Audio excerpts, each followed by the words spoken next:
দেশ নিয়ে বিশ্ব ফুটবল হয়েছে এবং সেই বিশ্ব ফুটবলে কেপ ভার্দে কিংবা কুরাসাওর মতো অনেক নতুন দল আমরা দেখেছি যারা যে কোনো মুহূর্তে বিশ্বের সেরা দলগুলোর সাথে ভালো পারফর্ম করেছে, ভালো দলগুলোকে কারোর সাথে ড্র করেছে, কারোর সাথে কাউকে হারিয়েছে। এই যে আবির্ভাব, এই আবির্ভাবটি আমি মনে করি যে বিশ্ব ফুটবলের জন্য একটি নতুন একটি দিক উন্মোচন হয়েছে। কারণ কেপ ভার্দের মতো দেশ যদি তারা মাত্র 5 লাখের মতো তাদের জনসংখ্যা, তারা যদি পারে, অন্য দেশগুলো কেন না, কেন আমরা এগিয়ে যেতে পারবো না? এই যে একটা আস্থা বা যে বিশ্বাসের জায়গাটি তৈরি হয়েছে। আমি ভরসা রাখি হিরন স্মার্ট ওয়াটার পিউরিফায়ারে।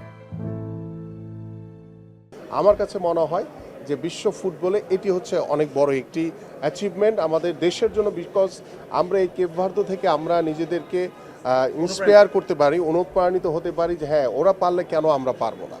এই যে একটি আস্থা, যে কনফিডেন্সের জায়গাটি, এটি আমার মনে হয় যে আমাদের দেশের ফুটবলার এবং আমাদের দেশের যারা ক্রীড়া সংগঠক রয়েছে, স্পেশালি আপনারা যারা রয়েছেন মিডিয়া কর্মী, আপনাদের ভিতরে সে আস্থা এবং বিশ্বাসের জায়গাটি তৈরি হয়েছে।